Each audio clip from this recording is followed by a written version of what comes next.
ऐसा कहा जाता है कि ईश्वर से बेहतर कोई नहीं है। अगर ईश्वर से बेहतर कोई नहीं है, और वास्तव में ये सही है, निर्विवाद है, इसमें कोई संदेह भी नहीं है, कोई संदेह करेगा भी नहीं। जो ईश्वर को मानने वाले हैं वो तो संदेह कभी कर ही नहीं सकते, क्योंकि ईश्वर बेहतर है। ईश्वर बेहतर है तो बेहतर है तो सर्वश्रेष्ठ है, सर्वश्रेष्ठ है तो समर्थ है, शक्तिमान है, नियंता है।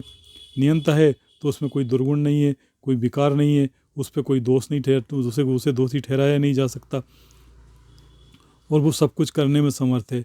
लेकिन वो श्रेष्ठ है, सारी तारीफ़ों का हकदार है, सारी प्रशंसा का हकदार है, और हम उसकी प्रशंसा करते भी हैं, हम उसके गुण गाते भी हैं।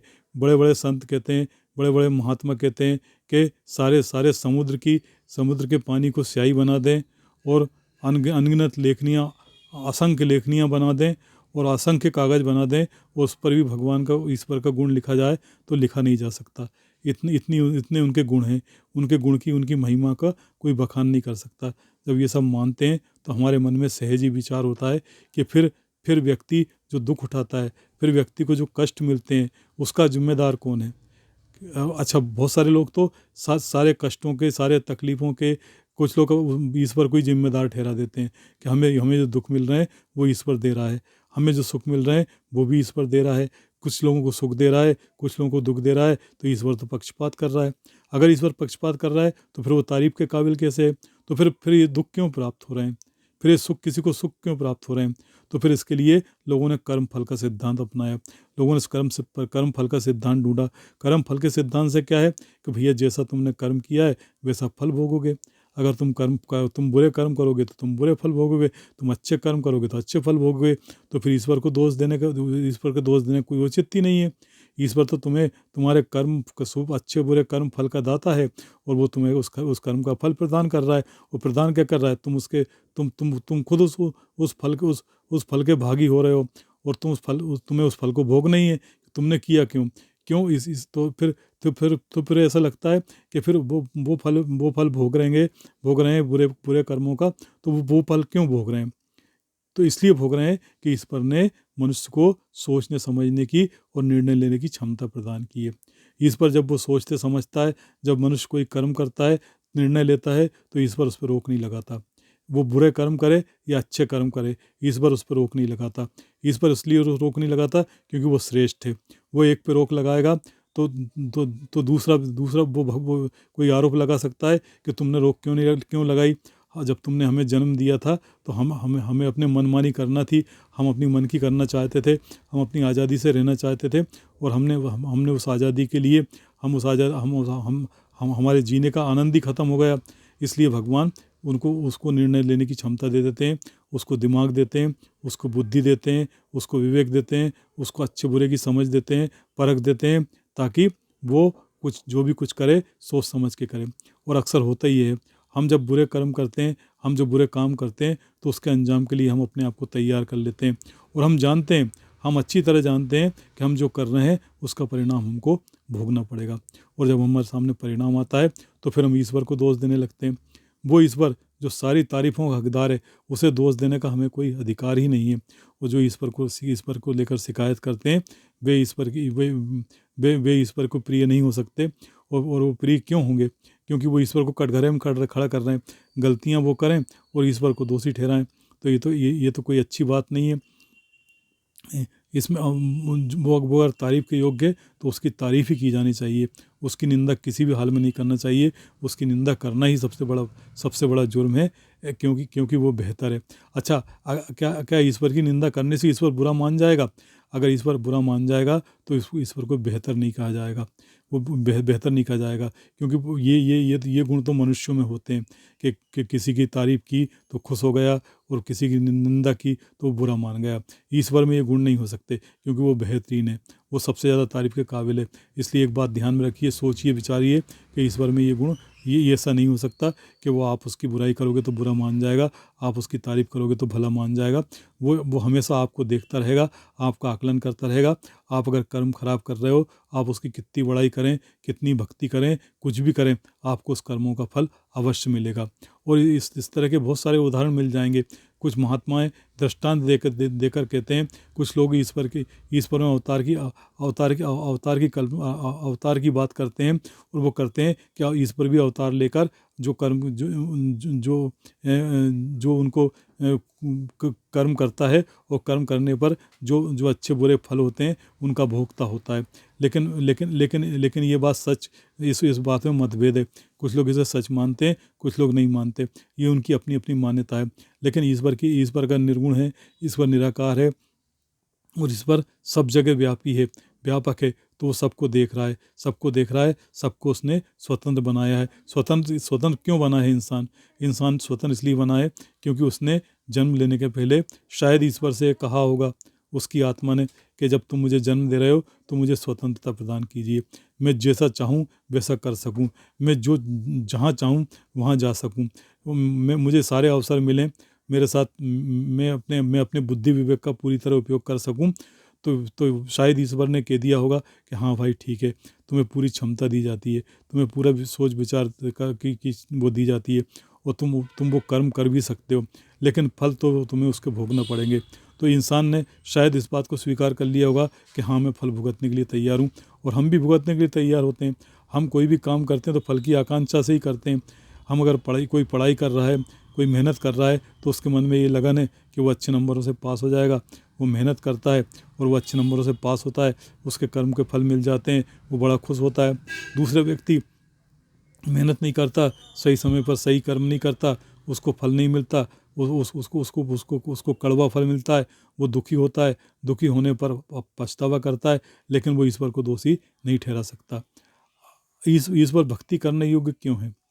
ईश्वर मानने योग्य क्यों है? ईश्वर प्रेम करने योग्य क्यों है? क्योंकि ईश्वर की ये सब विशेषताएं हैं, इसी से वो प्रेम करने योग्य है।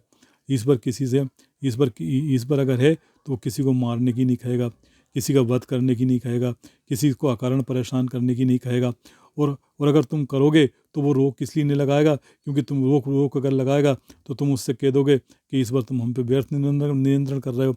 तुमने अगर हमें सूझबूझ दिए और हम जब अपने कर्म को भोगने के लिए तत्पर हैं तो फिर तुम ऐसा क्यों कर रहे हो? तो ईश्वर अपनी मनमानी नहीं करता। ईश्वर बड़े सरल हैं, बड़े दयालु हैं, बड़े निर्मल हैं, बड़े कोमल हैं, क्योंकि वे जन्म देने के बाद भी, पूरा नियंत्रण करने के बाद भी, वो चाहे जो कर सकते हैं, इसके बाद भी वो मनुष्यों को किसी काम में रोक नहीं लगाते। मनुष्य अपने हिसाब से जीता है, अपनी स्वतंत्रता के साथ जीता है, अपनी मनमानी करता है। जो कत्लेआम करते हैं बहुत सारे, वो उन पर भी रोक नहीं लगाता क्योंकि वो उनके कर्मों का फल देता है। ऐसे में फिर लोग पुनर्जन्म की धारणा करते हैं क्योंकि वो सोचते हैं कि एक जन्म में तो इतने पाप किए हैं, इन पापों का फल तो एक जन्म में भोगा नहीं जा सकता, तो फिर क्या होगा? तो फिर उन लोगों ने ये सोचा कि एक जन्म नहीं, कई जन्म मिलते हैं इंसान को। फिर जन्म की धारणा आ गई कि जन्म मिलेंगे तो क्या होगा कि जब जन्म मिलेंगे तो उसके जो कर्म हैं, जो उसने कर्म किए हैं, वो संचित हो जाएंगे, और वो कर्म जो है उसके अगले जन्म में फलीभूत होंगे, उन कर्मों का फल मिलेगा। अब फिर उसमें ये बात आती है कि अगर ईश्वर समदर्शी है, ईश्वर अगर श्रेष्ठ है, तो उसने किसी को गरीब घर में क्यों पैदा किया, किसी को अमीर घर में क्यों पैदा किया, सबको एक जैसा क्यों नहीं बनाया? तो इसमें फिर लोग कर्म फल का सिद्धांत आगे ला देते हैं कि यहाँ पे कर्म फल का सिद्धांत है। जिस व्यक्ति को अच्छे घर में पैदा किया है, हो सकता है उसने पूर्व जन्म में अच्छे कर्म किए हों, पूर्व जन्म से दान पुण्य किए हों, पूर्व जन्म में वो एक अच्छा इंसान रहा हो, ताकि इस जन्म में वो जो है अच्छे कर्म करेगा, इस जन्म में वो जो है उसका फल भोग रहा है और वो आनंद पा रहा है, वो समर्थ हो गया है। तो ये सब लोगों ने कह के अपने आप को, अपने मन को बहला लिया, और फिर ये मानने लगे कि हम भी अच्छे कर्म करें, इस जन्म में जो भोग रहे हैं वो शायद पूर्व जन्म का भोग रहे हैं, इस जन्म में अच्छे कर्म करेंगे तो अगला जन्म हमें अच्छा मिलेगा, ये सोच कर अच्छा कर्म करने लगते हैं। फिर एक बात आई कि संसार में जब व्यक्ति आता है, जन्म लेता है, तो नाना प्रकार के दुख भोगता है, अनेकों प्रकार के दुख और संकट भोगते हुए वो जीवन जीता है। अच्छा, जो सुख मिलते हैं उनमें भी दुख छुपे होते हैं, ये एक संसार का सत्य है। तो कुछ लोग संसार में वैराग्य धारण कर लेते हैं, वैराग्य धारण करते हैं तो उन्हें ईश्वर नजर आता है, क्योंकि मुक्तिदाता भी वही है। जन्मदाता वो है तो मुक्तिदाता भी है, मृत्युदाता भी वही है। जब वो सब कुछ है, सब सब सर्व समर्थ है, तो उससे कहते हैं कि ही ईश्वर हमें मुक्ति चाहिए। मुक्ति का मतलब क्या है? मुक्ति का मतलब है जन्म मरण से मुक्ति, ताकि हम जन्मे ही नहीं तो मृत्यु क्यों होगी? क्योंकि कुछ कुछ ऐसे सिद्धांत हैं जिसमें ऐसा कहा जाता है कि जिसका जन्म हुआ है उसकी मृत्यु निश्चित है, और जिसकी मृत्यु निश्चित है उसके फिर उसका जन्म भी निश्चित है। तो ये जन्म का फेर पड़ता है मनुष्य पे, और इस जन्म नाना प्रकार के जन्म के फेर में आकर मनुष्य जो है इस देहाभिमान से मुक्त नहीं हो पाता, देहाभिमान से मुक्त नहीं हो पाता, विषय विकारों में लगा रहता है, और विषय विकारों में इतना रम जाता है कि इन विषय विकारों से दूर नहीं होता। और जब दूर नहीं होता तो मरने के बाद भी उसके अंदर भोग की कामना रह जाती है शेष। वो कामना पूरी करने के लिए वो दोबारा जन्म लेता है, और जब दोबारा जन्म लेता है तो फिर उसके साथ वही कर्म फल का सिद्धांत आगे आ जाता है। इस तरह की बातें लोग बाग करते हैं। अच्छा सवाल ये है कि अगर ये सब बातें लोग इसलिए करते हैं अपने मन को बहलाने के लिए, अपने मन को संतोष देने के लिए, अपनी भक्ति को दृढ़ करने के लिए, लेकिन एक बात याद कीजिए, बहुत सारे लोग ऐसे हैं जो ईश्वर को ही नहीं मानते, उसके अस्तित्व को ही नहीं मानते, लेकिन वे नियम का पालन करते हैं, वे अच्छे लोग हैं, वे भले लोग हैं, वे परोपकार भी करते हैं, वे दूसरों का भला भी करते हैं, वे अपने कर्म खराब नहीं करते, वे कोई अपराध नहीं करते, वो किसी भी नाम से, धर्म के नाम से, ईश्वर के नाम से न किसी को लूटते हैं, न किसी को खसोटते हैं, न किसी को लोभ लालच देते हैं। वे सिर्फ अपना काम करते रहते हैं, अपना काम करते हैं, और वो सोचते हैं हमें अपने कर्म करना है, हमें अपने हिसाब से अपने जीवन को जीना है, उसमें ईश्वर की भक्ति ना भी करें तो भी हमारा क्या बिगड़ेगा। फिर वो सोचते हैं कि हमारा जन्म तो ऐसे ही हो गया, प्रकृति के नियम के अनुसार हो गया, तो ठीक है, ईश्वर उन पर भी रोक नहीं लगाता। लेकिन ईश्वर ऐसा नहीं है कि उनको दंड दे दे। ईश्वर इतना क्रूर नहीं हो सकते कि वो इस आधार पे उनको जो है दोषी ठहरा दें और उन्हें दंड दे दें, उन्हें परेशान करें। ईश्वर ऐसे नहीं है। ईश्वर अगर ऐसे होते तो उनको बेहतर नहीं कहा जा सकता था, उनको श्रेष्ठ नहीं कहा जा सकता था। वो बेहतर हैं, सबसे श्रेष्ठ हैं, तारीफ़ के काबिल हैं। तो इसीलिए काबिल हैं वो तारीफ़ के, क्योंकि वो इन बातों पर ध्यान नहीं देते। कोई उन्हें माने या ना माने, कोई उन्हें पूजे या ना पूजे, जो उन्होंने नियम बनाए हैं, जो नियम बनाए हुए हैं संसार को बनाने के लिए, जो सृष्टि को जो चलाने के लिए जो नियम बनाए हैं, उन नियमों का जो कोई पालन करेगा तो उसे फल मिलेगा, और उन नियमों के विपरीत चलेगा तो उसको तुरंत ही उसके दुष्परिणाम मिलेंगे। जैसे एक व्यक्ति कार चलाता है तो कार की ड्राइविंग उसके हाथ में रहती है, कंट्रोल उसके हाथ में रहता है। अब वो कार अपने हिसाब से चलाए, कितनी स्पीड से चलाए, कैसे ही चलाए, ये उसकी बुद्धि दिमाग के ऊपर निर्भर है। अगर मान लो वो ये सोच के कार चलाए कि ईश्वर मेरी रक्षा करेगा और मैं तो जो है अपने कर्म खराब करूँगा, मैं तो रफ तरीके से कार चलाऊँगा, मैं तो उल्टी सीधी कार चलाऊँगा, और अगर वो दुर्घटनाग्रस्त हो जाता है तो इसमें वो ईश्वर को दोषी नहीं ठहरा सकता, क्योंकि ईश्वर ने उसकी इच्छा अनुसार उसके साधन दिए, उसको कार दी, और कार देने के बाद उसकी इच्छा पूरी की। अब इसके बाद उसको किस तरह से उसे चलाना है, ये उसकी बुद्धि विवेक पर निर्भर है। इस बात पर हम ध्यान देंगे तो ईश्वर की महिमा हमें पता चलेगी, ईश्वर की श्रेष्ठता हमें पता चलेगी, और हम जितना ध्यान देंगे, जितना हमें ईश्वर की श्रेष्ठता पता चलेगी, उतना ही हमारा ईश्वर के प्रति प्रेम बढ़ता चला जाएगा। और एक बात याद रखिए, ईश्वर सबसे प्रेम करता है, वो किसी से नफरत कर ही नहीं सकता।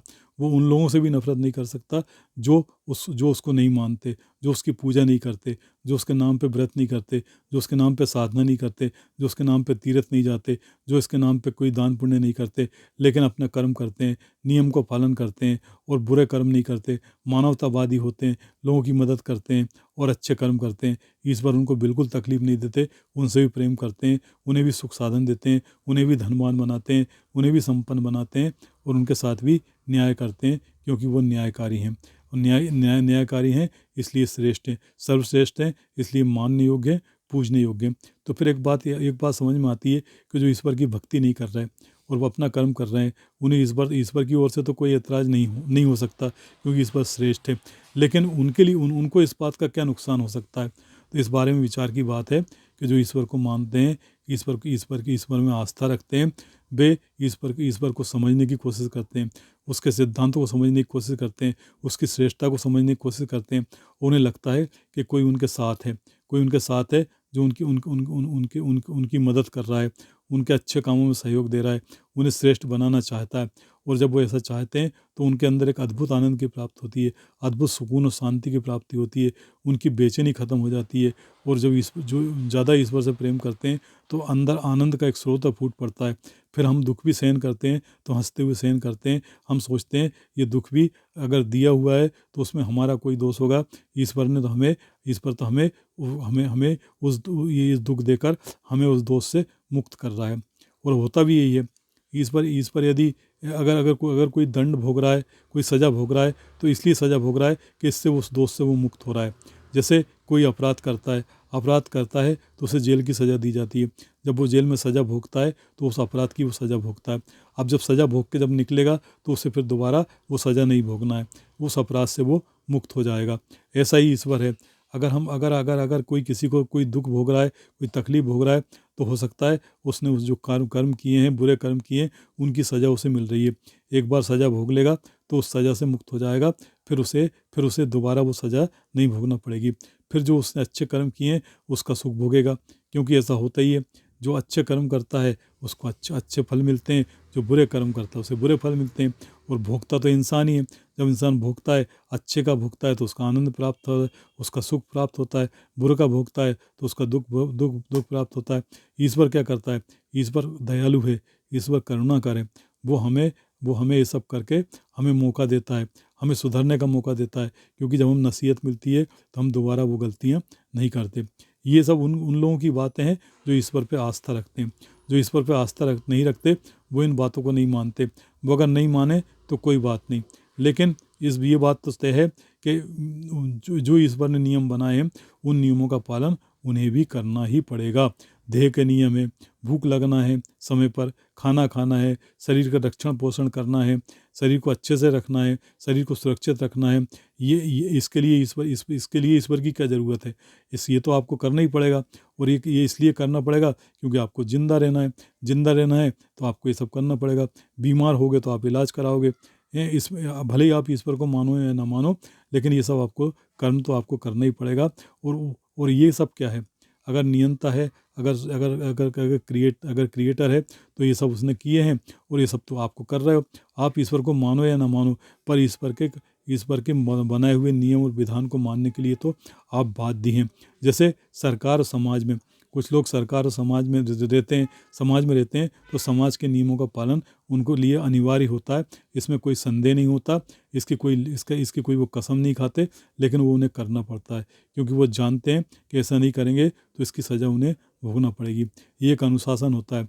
ये अनुशासन का उन्हें हर हालत में पालन करना पड़ता है, क्योंकि सर्वाइव करना है हमें इस ज़िंदगी को जीना है, तो हमें इन सबको करना पड़ेगा।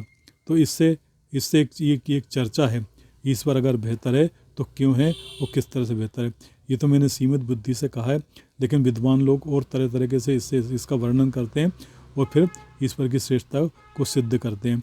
और ये बात सही है, आस्थावान लोगों के लिए ईश्वर बहुत आनंददायक है, ईश्वर बहुत सुखदायक है। आस्थावान लोगों की ज़िंदगी आनंद के साथ बीतती है, क्योंकि वो ईश्वर के अस्तित्व में विश्वास करते हैं, उनको सबसे बेहतरीन मानते हैं, निर्मल मानते हैं और आनंददायक मानते हैं, आनंद कंद मानते हैं। तो वो आनंद उनके अंदर भी बरसता है, और आनंद उनके अंदर बरसता है तो उन्हें लगता है कि वो जीवन को सुखपूर्वक जी रहे हैं, आनंद के साथ जी रहे हैं, और वो ये भी सोचते हैं कि आगे भी उनका जीवन अच्छी तरह से चलेगा।